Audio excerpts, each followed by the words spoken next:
Assalamualaikum warahmatullahi wabarakatuh. Alhamdulillahirrabbilalamin.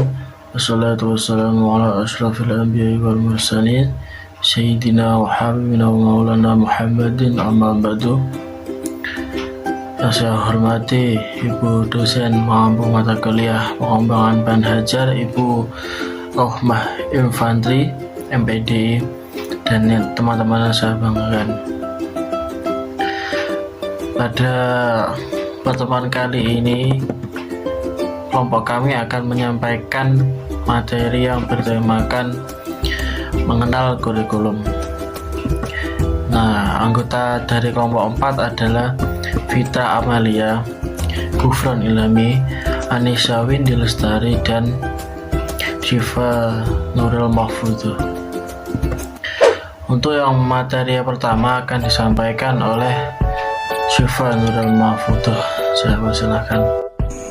Jadi di sini saya akan memaparkan materi mengenai kurikulum 2013. Jadi menurut Saginoto, kurikulum 2013 merupakan kurikulum yang dikembangkan untuk meningkatkan dan menyeimbangkan soft skill dan hard skill yang meliputi aspek kompetensi sikap, keterampilan dan pengetahuan secara seimbang dan berjalan secara integratif. Kemudian secara etimologi, kurikulum berasal dari bahasa Yunani yaitu kurir yang artinya pelari dan kurire yang artinya tempat berpacu atau tempat berlomba yang berarti jarak tempuh lari, yaitu jarak yang harus ditempuh dalam kegiatan berlari mulai dari start hingga finish. Istilah kurikulum digunakan dalam dunia pendidikan dengan alasan kurikulum berhubungan erat dengan usaha mengembangkan peserta didik sesuai dengan tujuan yang ingin dicapai,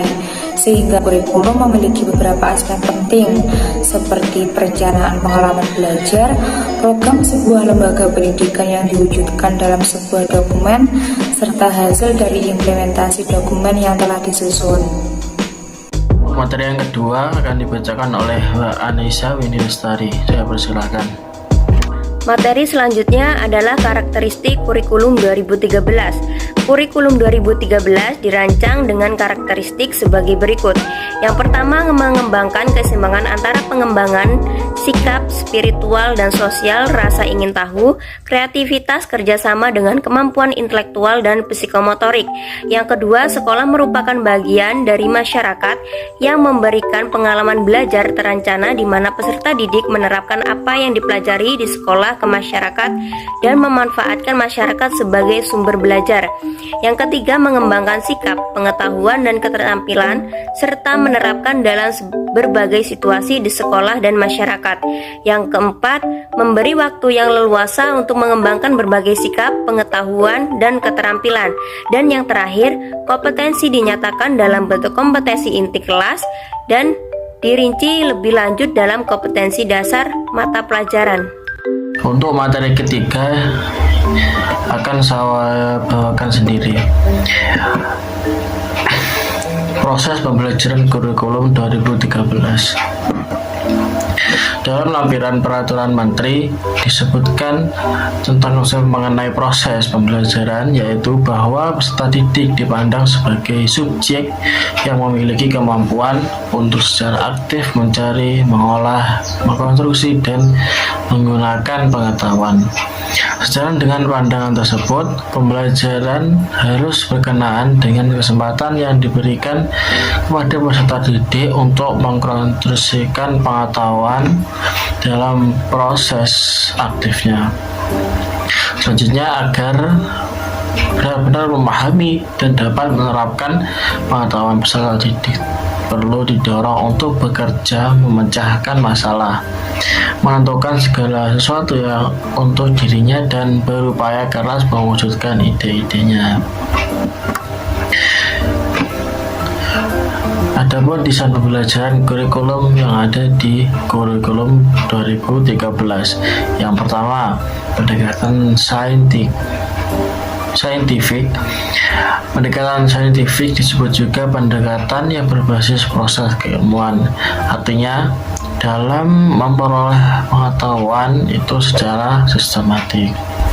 Yang kedua, ada pembelajaran berbasis masalah atau problem based learning.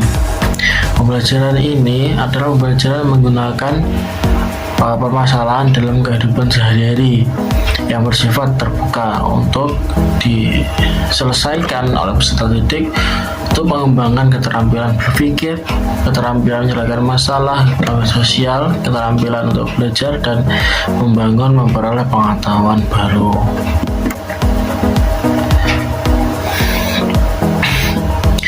Tujuan pembelajaran pendekatan saintifik. Yang pertama, untuk meningkatkan kemampuan intelektual, khususnya kemampuan berpikir tingkat tinggi peserta didik. Yang kedua, membentuk kemampuan peserta didik dalam menyelesaikan suatu masalah secara sistematik. Yang ketiga, memperoleh hasil belajar yang tinggi. Yang keempat, melatih peserta didik dalam mengkomunikasikan ide-ide khususnya dalam menulis karya ilmiah. Yang kelima, dalam mengembangkan karakter peserta didik. Itu tadi adalah penjelasan materi yang ketiga. Kemudian untuk materi yang keempat akan diteruskan oleh Pak Fitra Amalia Fadila. Saya persilakan. Untuk materi yang terakhir yaitu kelebihan dan kekurangan dari kurikulum 2013. Yang pertama, kelebihan dari kurikulum 2013 antara lain yaitu siswa dituntut untuk aktif, kreatif, dan inovatif dalam menyelesaikan masalah penilaian didapat dari semua aspek.